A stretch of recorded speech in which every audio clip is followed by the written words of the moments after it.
Hi, I am Technically managing editor Julie Zeglen. Technically is a news site that covers local economies and change. And this is Technically on the Record, our new interview series in which we do a deep dive into one of our market's biggest stories of the week. It's a chance for us to look into our reporters' virtual notebooks and hear lessons from the tech communities of Philly, Baltimore, DC, Delaware, and Pittsburgh.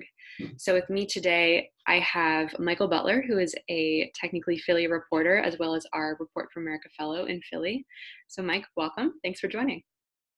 Hi, how you doing, Julie? Great. So you have been doing some reporting lately on people who have received unemployment benefits during the pandemic. So could you share a couple details about the latest story that you wrote this week? Yes, certainly. So at the end of this week, unemployment benefits will change dramatically as part of the CARES Act that went into work in May. People on unemployment receiving benefits will receive an additional $600 a week, and that is all going to end on July 31st or the end of this week. For my story, I got to interview three different people that have received unemployment benefits and got to learn more about how much that additional $600 a week meant to each of them. Yeah, thank you. What are some of the personal stories that you heard? What were people using that money for? So it was really funny to me because I never thought about just how varied people's livelihoods are essentially. So for one person I spoke to, the $600 a week was basically just going to their savings account, planning for, I guess, an even rainier day. Mhm. Another person I talked to is this current Community College of Philadelphia student, and they were actually using this money that they had never had access to before to help, pay for their business they're developing. And finally, one person is a freelance worker, and while freelance workers were eligible for the extra $600, I would just say that the extra $600 was way more significant to them than they probably would have ever have hoped. Right, yeah, using it for dental bills and things. Yeah, and so this is, of course, happening within the national context of federal relief funding in the wake of the coronavirus pandemic, when people are losing their jobs amid, a recession and a pandemic where they can't go to work. So, what are some things that have been happening more recently in terms of that legislation?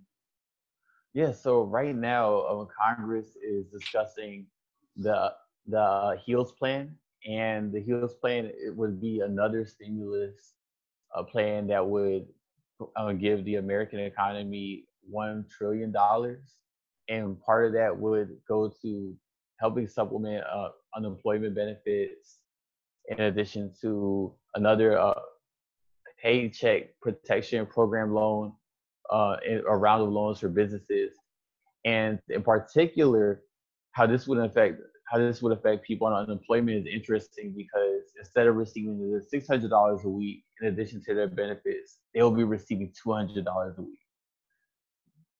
Yeah, and so that's the Republican proposed plan in the Senate, I believe. So we don't really have a timeline yet for when that would possibly pass. It could certainly change in the next couple of weeks, but the urgency of that is definitely being felt by the people receiving those benefits, and would impact them a lot if they were to receive less than 600, which is what's being proposed. So for this story, take us through your reporting process. How did you find your sources, and what surprised you about what you learned? Yes, certainly. So the reporting process was really interesting because I've been in quarantine now for the entire 4 or 5 months, and I haven't been able to just go out and find sources in person the way I would normally be able to. So for this story, Twitter was especially important. I was able to tweet out, a call asking for anybody that might be on unemployment that wants to talk for this story. And from that, I got responses from three people in particular who were especially vocal about their experiences receiving unemployment. And from there, I did my interviews, vetted sources, which is super important because I'm not meeting people face to face. So if I can't make sure that somebody checks out, then everything goes bonkers. But ultimately, it came together, and I was I would just say fascinated by just how different the three individuals' experiences were. So one guy I talked to, Marco, he got laid off in March, and he's been receiving unemployment continuously. So for him, he told me that receiving the unemployment plus the additional $600 a week paid him more than he was already getting from his regular job. Right. So that was interesting to hear. A college student, Benjamin, was saying that he was using the money to find freelance employees to pay on Fiverr, which is something I would have never thought of if I was in the pandemic, receiving unemployment benefits. But he was doing that for his emerging business. And finally, Jackson Alexander's story was particularly poignant to me. They are a former, or not, I would not say former, but they were a worker that was laid off. And they are a freelance audio professional.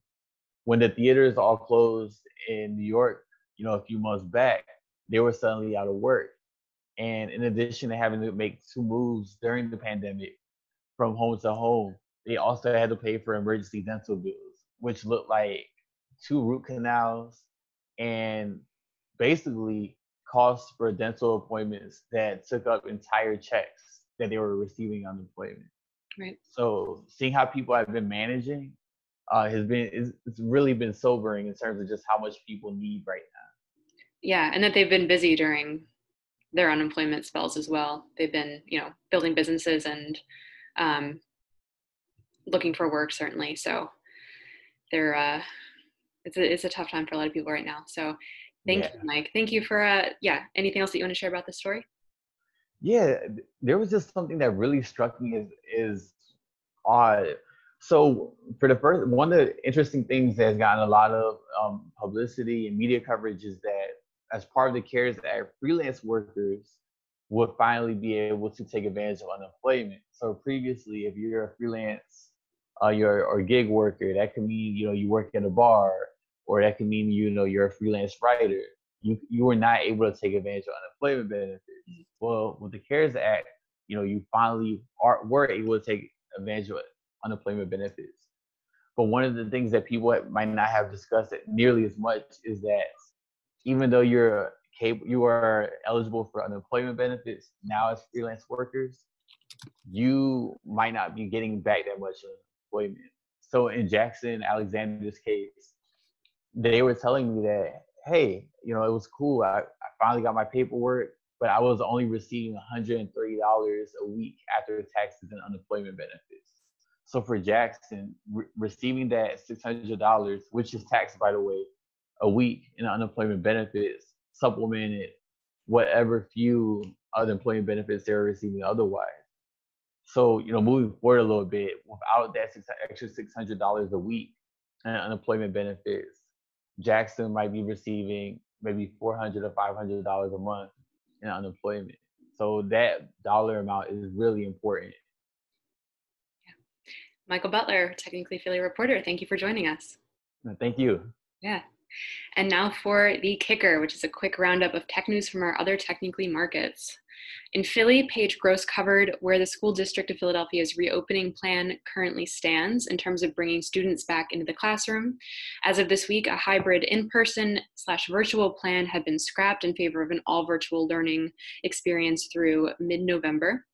In DC, Michelle Graham reported that Trustify founder Danny Boyce has been charged by the Department of Justice with fraud and money laundering. Before it filed for bankruptcy in 2018, Trustify was a private investigator app company that raised eyebrows in 2015 when it reached out to the email addresses of people who were outed by the Ashley Madison hack for marketing purposes. In Delaware, Holly Quinn reported on a survey from the Wilmington Alliance and Newmark Knight Frank that of 71 major occupiers in the Wilmington office market, 40% don't yet have a reoccupancy plan to bring employees back into the office. For most local companies, returning to the office means starting with just 25% capacity, with employees rotating between working in the office and at home. And in Baltimore, Stephen Babcock reported that the Johns Hopkins-born Thrive Earlier Detection Corporation raised a new $257 million to further cancer blood test development. The company is working to bring a test to market that can detect cancer in people who aren't showing symptoms as part of routine medical care. And I am Julie Zeglen. This has been Technically on the Market.